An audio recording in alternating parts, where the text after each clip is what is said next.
জামালপুরে ধর্ষণ মামলায় ৩ জনের মৃত্যুদণ্ড।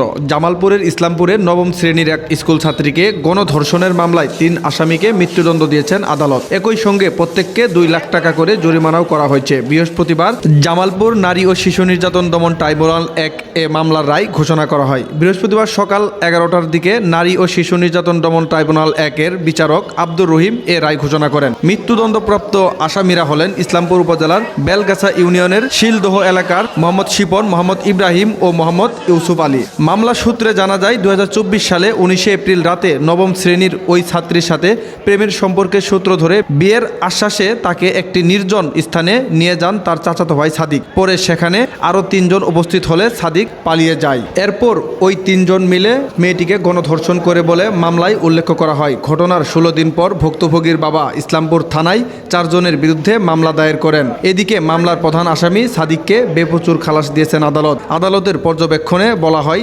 দুপক্ষের সম্মতিতে শারীরিক সম্পর্কের বিষয় প্রমাণিত হওয়ায় তার বিরুদ্ধে ধর্ষণের অভিযোগ প্রমাণিত হয়। জজ যাবতীয় কথা ম্যাজিস্ট্রেটের কাছে সেও বলার পরে গতকালকে আমরা অ্যাডভোকেট আমন্দুল্লাহ আকাশ এবং আমি থাকি কথা আমরা আর্গুমেন্ট করি করে আজকে রায়ের জন্য ডেট ছিল।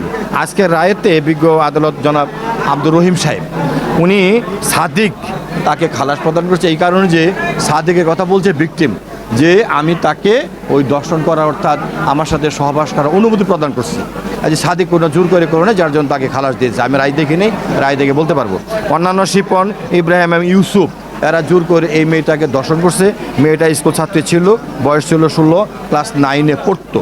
এই 3 জনকে শিপন, ইব্রাহিম, ইউসুফ নারী ও শিশু দমন আইনের ৯-৩ ধারায় মৃত্যুদণ্ডের আদেশ প্রদান করেছে এবং প্রত্যেককে ২ লক্ষ টাকা জরিমানার আদেশ দিয়েছে এবং জরিমানার টাকা ব্যক্তি প্রাপ্ত হবে।